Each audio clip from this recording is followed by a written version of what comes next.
Ton employeur va dire oui, IRCC te dira non. Et tu ne sauras jamais pourquoi. Sauf si tu regardes cette vidéo jusqu'à la fin. Je vais à présent te raconter l'histoire d'un jeune homme qui a reçu une offre d'emploi à Winnipeg. Bon niveau de langue, bon CV. Son dossier, selon lui, était complet. Mais un matin, il reçoit un email d'IRCC. Boum! Demande refusée. Ce n'était pas à cause de son niveau de langue. Ce n'était pas à cause de son CV. C'était tout simplement à cause d'une case mal cochée par son employeur dans le portail d'IRCC. Ce portail que beaucoup de candidats à la mobilité francophone ignorent et n'ont même jamais vu. Si toi aussi, tu n'aimerais pas te retrouver dans la situation malencontreuse de ce jeune homme, je t'invite à rester jusqu'à la fin de cette vidéo et à suivre attentivement tout ce que je vais dire. Et je suis sûre que tu vas certainement apprendre quelque chose. Avant de commencer, j'aimerais te poser à toi qui me regardes une simple question. Est-ce que tu sais ce que ton employeur doit faire de son côté pour que ta demande aboutisse? Est-ce que tu le sais? J'ai toujours prôné sur ma chaîne que même si vous confiez votre dossier à qui que ce soit à un consultant réglementaire en immigration, que ce soit un avocat spécialisé en immigration, vous devez avoir une idée, ne serait-ce qu'une idée de ce que sont les procédures. Alors, je reprends ma question. Est-ce que tu sais ce que l'employeur doit faire de son côté pour que tu aies ta demande approuvée? Alors, si tu ne le sais pas, cette vidéo s'adresse à toi, tu es au bon endroit. Tout d'abord, j'aimerais dire que le programme de la mobilité francophone, c'est l'une des voies les plus puissantes pour immigrer au Canada. Tu n'as pas besoin de l'EIMT. Le traitement des dossiers est rapide, surtout lorsqu'on connaît à quoi peuvent ressembler les délais dans le traitement des dossiers d'IRCC. C'est un dossier, c'est un programme hyper technique. Et ce qu'on ne dit pas très souvent, c'est que la plupart des erreurs proviennent de l'employeur. La plupart des erreurs proviennent de l'employeur qui ne maîtrise pas toujours les procédures dans le cadre de la mobilité francophone. Raison pour laquelle vous devez être doublement, sinon triplement attentif. Comme je le dis souvent, vous pouvez faire confiance à un conseiller, à un avocat en immigration, mais vous-même, vous devez avoir ne serait-ce qu'une idée des procédures. Vous ne pouvez pas confier votre vie entre les mains de quelqu'un et aller vous coucher. Ce n'est pas possible.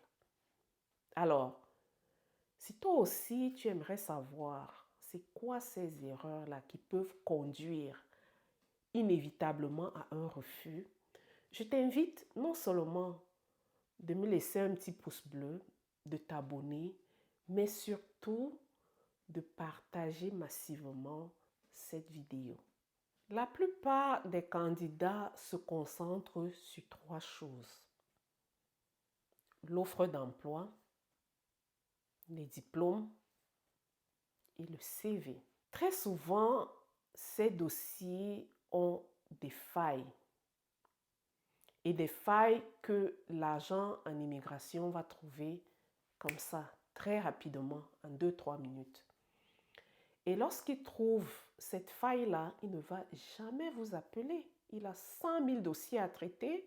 Il ne va pas vous appeler pour que vous veniez rectifier l'erreur, pour vous dire même de quelle erreur il s'agit. C'est à vous d'être vigilant et de vous assurer que votre employeur a publié votre offre d'emploi sur le portail des employeurs de IRCC.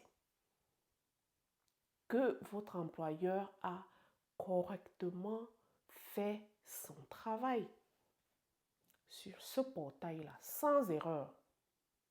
Est-ce que ton employeur a correctement soumis ton offre d'emploi dans le portail des employeurs d'IRCC? Est-ce qu'il a bien fait son travail?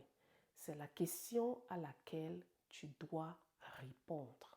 Ce dont je faisais allusion s'appelle techniquement une offre d'emploi soumise dans le portail des employeurs.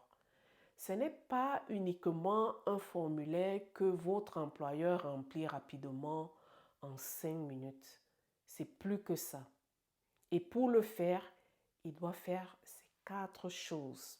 Première chose, créer un compte sur le portail des employeurs d'IRCC. Deuxième chose, soumettre l'offre avec toutes les informations correctes.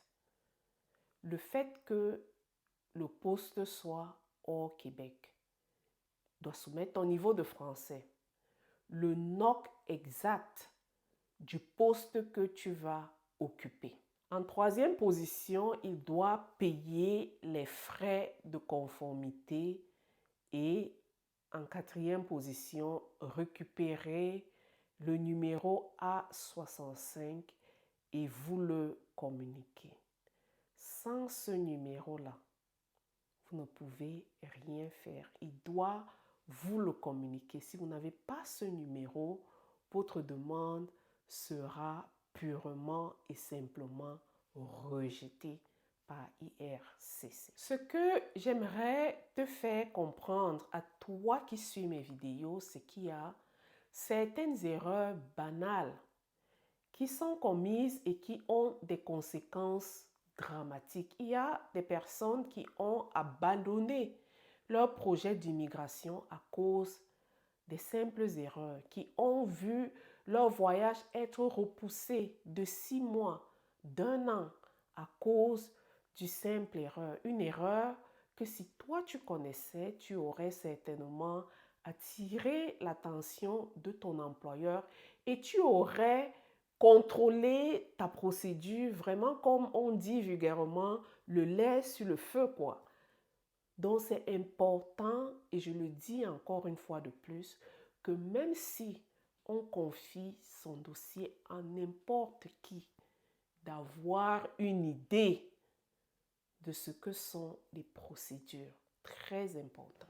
Alors, pour tous mes abonnés, je vais vous donner un récap, quelques petits secrets.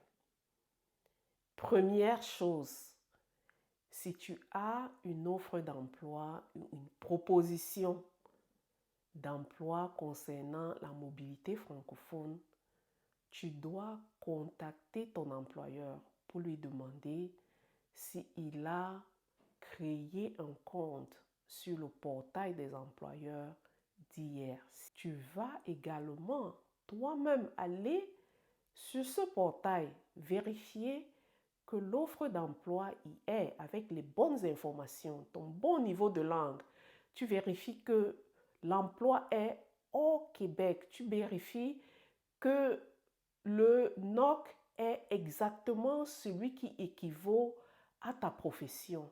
Et enfin, tu me récupères ce numéro A65 par écrit, ce dont tu auras crucialement besoin pour soumettre ta demande de permis de travail. Et pour la fin, une petite astuce pour mes abonnés, c'est vraiment d'ajouter une petite lettre explicative dans ton dossier où tu vas expliquer que tu es éligible à la mobilité francophone et pourquoi est-ce que tu es éligible. Ce n'est pas obligé, mais l'expérience prouve que les dossiers qui ont des lettres explicatives ont un grand taux d'acceptation de permis de travail. Donc ça, c'est juste une astuce et ça ne fait pas de mal d'avoir une petite lettre explicative que tu glisses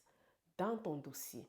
Alors, ce que j'aimerais dire pour conclure cette vidéo, c'est de savoir que le Canada a connu des moments où l'immigration était, entre guillemets, facile. Au jour d'aujourd'hui, je ne dirais pas que c'est toujours aussi facile, mais ça sera facile pour ceux qui maîtrisent les règles du jeu. Ce n'est plus ou ce n'est pas vraiment la loterie. C'est beaucoup plus technique, c'est beaucoup plus stratégique, c'est beaucoup plus ciblé.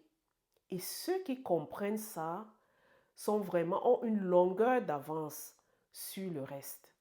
Donc, lorsque on a un projet d'immigration, il faut le penser. Il faut avoir une bonne stratégie. Parce que ça ne suffit pas d'avoir un bon profil, ça ne suffit pas d'avoir... il y en a qui ont même ce profil-là, mais ça ne marche pas. Mais parce qu'ils n'ont pas la stratégie, ils ne maîtrisent pas eux-mêmes les procédures, ils ne savent pas c'est quoi les erreurs, les pièges à éviter. Alors, pour vous, mes abonnés qui me suivez sur ma chaîne, j'ai mis sur pied ce guide qui est gratuit où j'ai résumé les étapes, les pièges, comment faire pour postuler et monter son dossier pour la mobilité francophone. Je le redis encore ici. Les informations que je partage sur ma chaîne sont publiques et sont accessibles à tous. Donc, chacun, techniquement, peut faire sa demande. Mais il faut comprendre les procédures, il faut comprendre les process.